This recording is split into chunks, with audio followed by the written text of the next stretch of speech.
Hello বন্ধুরা, আবার হাজির হয়ে গেছি আবার একটা রেসিপি নিয়ে। এই দেখো মুসুর ডাল দিয়ে বড়া করে আলু পেঁপে দিয়ে তরকারি করবো। তো এই যে এটা হচ্ছে মুসুর ডালকে ভিজিয়ে রেখেছিলাম। তো এর সঙ্গে আমি দিয়ে দিচ্ছি কাঁচা পেঁয়াজ, আদা বাটা আর টমেটো বাটা, সব একসাথে দিয়ে আমি মিক্সিতে পেস্ট করবো। আর দিচ্ছি এই যে কাঁচা লঙ্কা, আর দিচ্ছি আদা বাটা। এগুলো সব দিয়ে এই যে মসুর ডালটায় আমি সব মাখিয়ে নেবো, মাখিয়ে নিয়ে সব একসাথে পেস্ট করব, করে বড়া বানিয়ে ভেজে আমি তরকারি করব। তো আমি আসছি এটা পেস্ট করে, আবার ফিরে আসছি।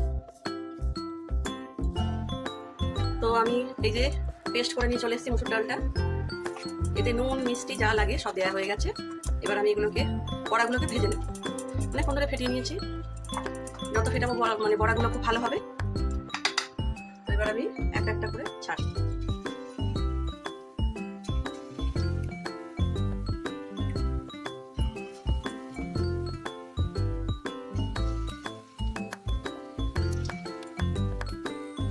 একটু বড় বড় হবে, যেহেতু আমি এটা আবার তরকারি করব।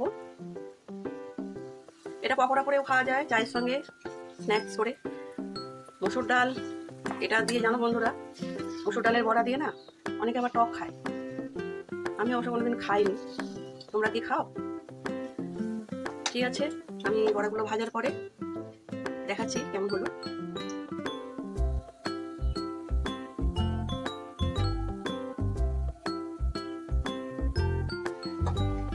তো মসুর ডালের বড়া ভাজা হয়ে গেছে, এই একটু কড়া করে ভেজেছি। তো এবার আমি কড়াতে মশলা দিয়ে বেগুন, আলু আর পেঁপে, এইটা এই মসুর ডালের বড়া দিয়ে তরকারি হবে। তো এটা দেখাবার কিছু নেই বলে আমি কষিয়ে তোমাদের কাছে দেখাচ্ছি আবার। এটা ওই আদা বাটা, লঙ্কা আর পেঁয়াজ বাটা দিয়ে এটা কষিয়েছি, নুন হলুদ সব দিয়েছি।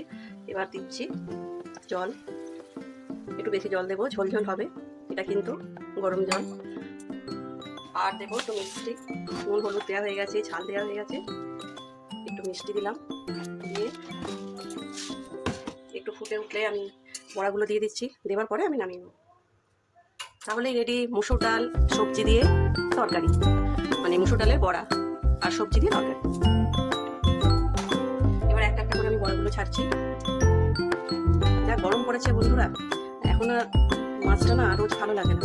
আগে ইচ্ছা করে আমি মসুর ডালের বড়া দিয়ে খেতে ইচ্ছা করলো, ঝোল ঝোল একটু পেঁপে এসব দিয়ে ভালোই লাগবে খেতে। সব বড়াগুলো দেবো না, একটু ভাজাও রাখবো,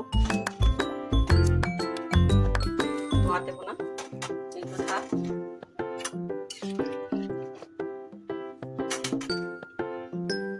একটু ফুটে উঠলেই নামিয়ে দেবো। তো দেখো মসুর ডালের বড়া দিয়ে আলু বেগুন আর পেঁপে দিয়ে ঝোল আমার রেডি। আর নামাবার আগে আমি খালি একটুখানি ঘি আর গরম মশলা দিয়ে দিয়েছি। খুব সুন্দর খেতে হবে এটা।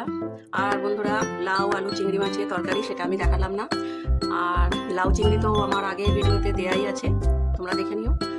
তো ঠিক আছে বন্ধুরা, সবাই ভালো থেকো, টাটা। আবার একটা অন্য রেসিপির সঙ্গে আমি হাজির হব হ্যাপি লাইফ সোমা 2.0-তে। টাটা।